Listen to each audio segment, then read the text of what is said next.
Assalomu alaykum hurmatli talabalar. Bugungi video darsimiz jamiyatimizda juda muhim o'rin tutadigan mavzuga bag'ishlanadi. Ya'ni nogironlik tushunchasi, jamiyatning nogironlikka munosabati. Nogironlik bu insoniy imkoniyatlari cheklanishi. Bu biz yashayotgan muhitning har bir shaxsiy ehtiyojlariga qay darajada moslashganini ko'rsatuvchi tushunchadir. Har bir insonning qadr-qimmati teng. Imkoniyatlarini to'g'ri qo'llab-quvvatlash esa jamiyatning burchidir. Bugungi jamiyatimizda biz nogironlikning mazmun-mohiyati, uning sabablari va turlari, zamonaviy sotsiopsixologik yondashuvlar, shuningdek, jamiyatning bu masalaga munosabati haqida batafsil gaplashamiz. Maqsadimiz nogironlikni faqat tibbiy holat sifatida emas, balki ijtimoiy mas'uliyat va inklyuziv madaniyat nuqtai nazaridan anglash. Chunki jamiyatni rivojlantiradigan narsa har bir insonni o'z qobiliyatini namoyon qilishi uchun teng imkoniyat yaratishdir. Keling, darsimizni boshlaymiz. Bugungi mavzuyimiz nogironlik tushunchasi, nogironlik masalasiga jamiyatning munosabati. Nogironlik tushunchasi mazmuni. Nogironlik bu shaxsning sog'liqdagi cheklanishlari tufayli ma'lum faoliyatlarni bajarishda muayyan qiyinchiliklarga duch kelishi holatidir. Bu cheklanishlar tug'ma-yak orttirilgan bo'lishi mumkin va odamning jismoniy, ruhiy, aqliy yoki sensor eshitish, ko'rish funksiyalariga ta'sir qiladi. Zamonaviy ilmiy qarashlarda nogironlik faqat tibbiy holat sifatida emas, balki shaxsning imkoniyatlari va uni o'rab turgan muhit o'rtasida nomutanosiblik sifatida izohlanadi. Ya'ni insonning cheklanishlaridan ko'ra jamiyatning moslashmagan muhit va nogironlikni kuchaytiradi. Nogironlikning asosiy sabablariga esa nogironlik quyidagi omillar tufayli yuzaga kelishi mumkin.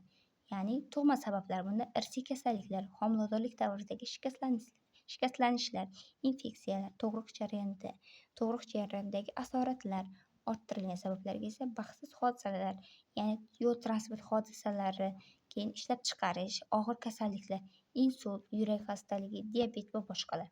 Yuqumli kasalliklarning oqibatlari, yoshga bog'liq sog'liq muammolari ham bo'lishi mumkin. Nogironlikka turlicha yondashuvlar. Jamiyatda nogironlikka nisbatan bir nechta yondashuv mavjud.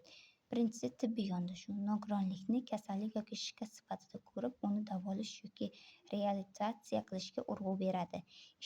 Ikkinchisi ijtimoiy yondashuv. Asosiy muammo jamiyatga moslashmaganligi. To'siqlarni tibbiyot emas, balki ijtimoiy qo'llab-quvvatlash, inklyuziv ta'lim, mos infratuzilma hal qiladi.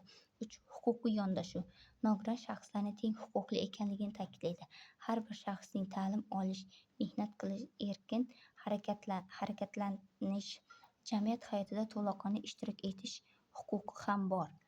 Jamiyatning nogironlik masalasiga munosabati. Zamonaviy jamiyat nogironlikka nisbatan quyidagi tamoyillar asosida munosabat bildiradi. Birinchisi, inklyuziv. Nogironligi bor shaxslar xuddi boshqalardek jamiyatning teng a'zolari ekanligini e'tirof etish. Hurmat va bag'rikenglik ularni achinish yoki ayash emas, balki shaxs sifatida qabul qilish hamdir. Imkoniyat yaratish. Jamiyatdagi to'siqlarni bartaraf etish.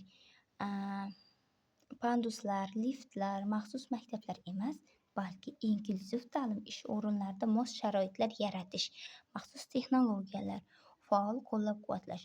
Nogiron shaxslarning ijtimoiy hayotdagi ishtiroki, sport, san'at, siyosat, ta'lim ko'proq rag'batlantiradi.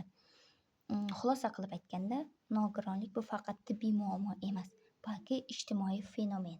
Shaxsning cheklanishlaridan ko'ra jamiyatning moslashmaganligi uni nogiron qiladi. Shuning uchun jamiyatning asosiy vazifasi tenglik, inklyuzivlik, qulay sharoit yaratish va nogiron shaxslarni to'laqonli jamiyat a'zosi sifatida qabul qilishdir.